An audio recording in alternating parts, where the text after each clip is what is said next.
Hello everyone.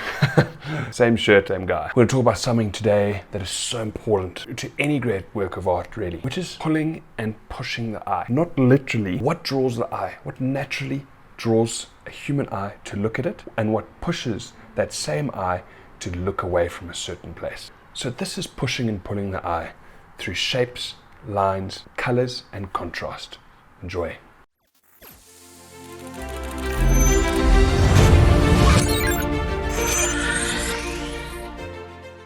So we're going to look at a few things in the next chapter.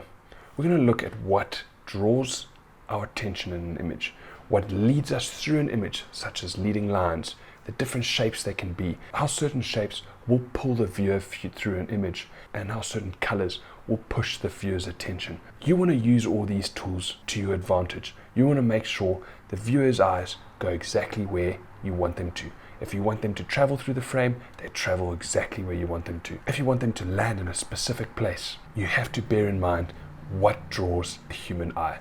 Let's get right into it. We're going to talk about lines first. Lines can be such a powerful tool to lead the viewer through an image. They also can be the worst thing about an image. They can be very distracting.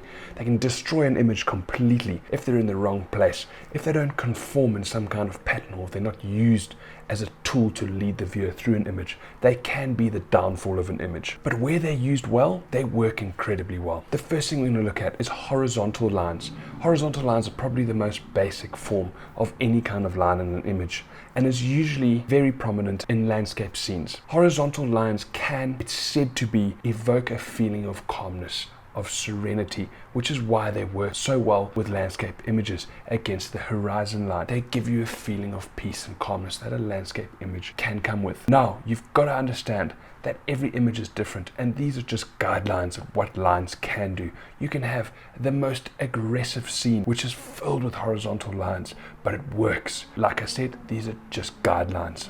The next type of line we're going to talk about is diagonals. Now these have a little bit more power than horizontal lines.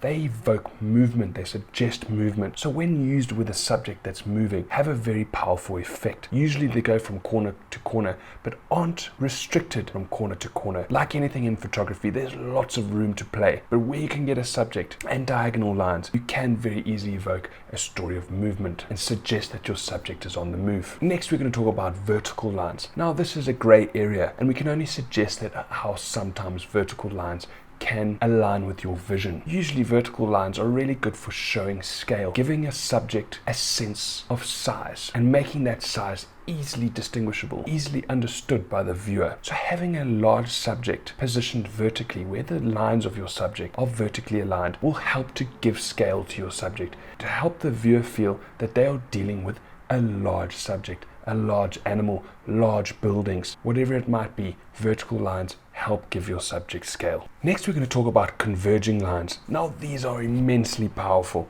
and surprisingly common to find. In street photography, in architecture, we can find them quite easily. But converging lines are everywhere. They're in nature. They don't have to be straight. No lines do have to be straight. Converging lines do two things very well and very powerfully. One of them is help draw the viewer to a central point, to a subject. Those lines all lead to the same place. They also are very good at pushing you through an image to let you travel through the image, giving the image depth, making the viewer understand that they need to look deep into the image, towards the center, to where all those converging lines meet. That's where you need to go. Even if it's not a distinct place in the image, you're on a journey. So converging lines, if you can find them wherever they might be, are a very powerful tool to creating a story to an image or bringing your viewer's attention to a specific spot. Lastly, S-curves. S-curves, love S-curves. If you can find an S-curve with all lines, if you can find an S-curve to use to your advantage, you can create an incredibly powerful image. Probably the most powerful of any shape, any line, is the S-curve. Now, it's very seldom, especially in wildlife photography, in natural scenes, where someone goes, I'm going to go look for an S-curve today and shoot it. You do the best with what you have. If you're shooting a certain scene, maybe in that situation, you realize there is an actual S-bend in the road or in the landscape, and you go, I need to align that S-curve accordingly. Then it works. But you don't go out into the day without an idea to go and say, I'm looking for S-curves. You could, I suppose, doesn't really work that way. But when you see an S-curve in a scene, you've really got to use it to your advantage. They're probably the best way of evoking a story, to getting your viewer to travel through a frame. Incredibly powerful way, even better than diagonal lines. Even better is when your S-curve starts at a certain point and leads through your subject or ends on your subject. It doesn't always work that way, but in terms of storytelling, there's few things better than S-curves. And S-curves can be anywhere, in nature, in the cities. If you look for them, you will find them. Now that we've looked at lines and what they evoke in an image and how they can be used to create a strong story to help your viewer move through the frame, let's look at a few other ways of getting your viewer to look at the right place in an image, which essentially is one of the most important things about an image. Its purpose needs to be clear. Another way of drawing your viewer to a certain place is through what's called a perspective pull. This simply means when larger objects decrease in size, you are naturally going to follow the line from largest to smallest. And the same thing applies to an image. If a large part of the frame has got a pattern of large shapes, and those shapes gradually get smaller, you're going to follow from large to small. Naturally, the human eye does that.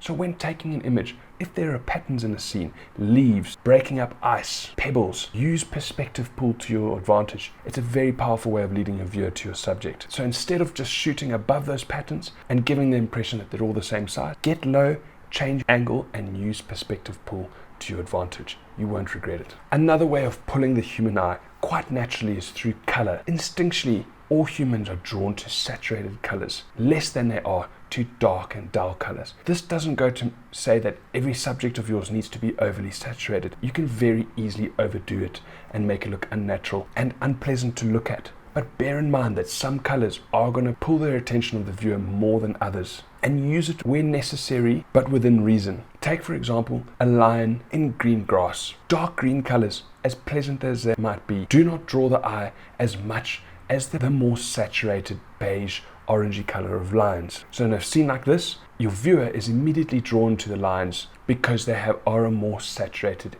easier color to look at. So using color to your advantage to draw the viewer's attention is very important. On that same note, we must talk about contrast.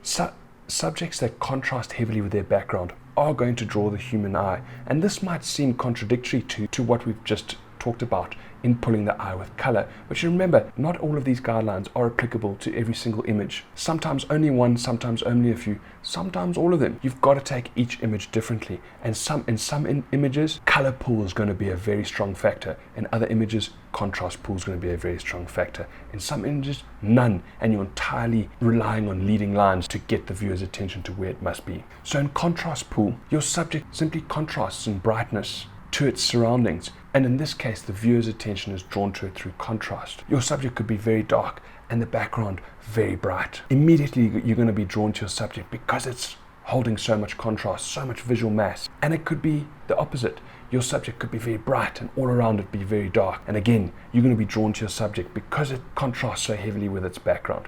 That is using contrast to pull the eye. The last thing you're going to look at how to draw the viewer to a specific spot in your frame is through focus.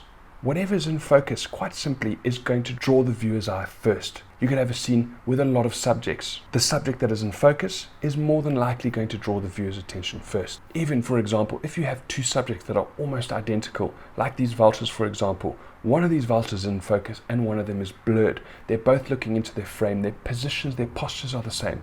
But because one is in focus, you're immediately drawn to that one before the other. It also helps that the vulture that's out of focus is looking towards the vulture that's in focus, which also helps push your attention towards the focused vulture. The same could be said for these giraffe. Yes, the giraffe that are in focus draw the viewer's attention, but don't forget that the giraffe in the foreground, even bigger, who still holds a little bit of visual mass, is looking towards the sharp giraffe. So we must remember that the position of the body and where it's looking will send a lot of weight in that direction, and you want that weight to land in the right direction. So that helps the viewers of this image find those giraffe, but primarily they find it through focus. We'll look at posture and the direction of the face and the body and how much weight it throws and why to consider it in another video. But for now, let's stick to pulling and pushing the eye through focus. Lastly, we're going to look at picture planes. We've looked at how certain elements in an image push and pull the eye, how lines can lead the viewer through an image to a subject, how some colors will push the eye and some colors will draw the viewer in, and how to use contrast to draw the viewer's attention. Now we're going to look at picture planes. What are picture planes? So your subject essentially divides the frame into picture planes, And we need to consider what picture planes are. They're the spaces between the lines. They are the shapes of shades of color or brightness or darkness. They hold your subject in the image. It's important to know what they are because they are as important as placing the subject itself. Picture planes can be anything. They can be the mountain behind an animal, the grass below it. It can be the walls on either side of your subject. It can be the shade, it can be the cloud, it can be the sky. Essentially, it is what your subject sits within. It's as important as placing your subject itself. So we've looked at a lot of things today. We've looked at what pushes and pulls the human eye. We must remember though that these are just guidelines. If your subject is not saturated, it doesn't mean it's a bad image. If it doesn't contrast with its background, doesn't mean it's a bad image. If there's no leading lines to lead your viewer through the image, doesn't mean it's a bad image. These are just guidelines, things to look out for when you're in the field. You see a S-curve, say, oh, could I line that up? It might work really well for you. You have a large subject. Think about vertical lines. Maybe I can give it scale by aligning it properly in my frame. You want to give your image depth and you see lines that could converge. You move around and see if you can get them to all align on the same spot. These are guidelines to use in the field, but there are exceptions where none of them apply and it's still a good image. Take this leopard for example. There's no leading lines. The leopard doesn't hold a lot of visual mass. It doesn't have a lot of color contrast against its background. It doesn't contrast at all against its background.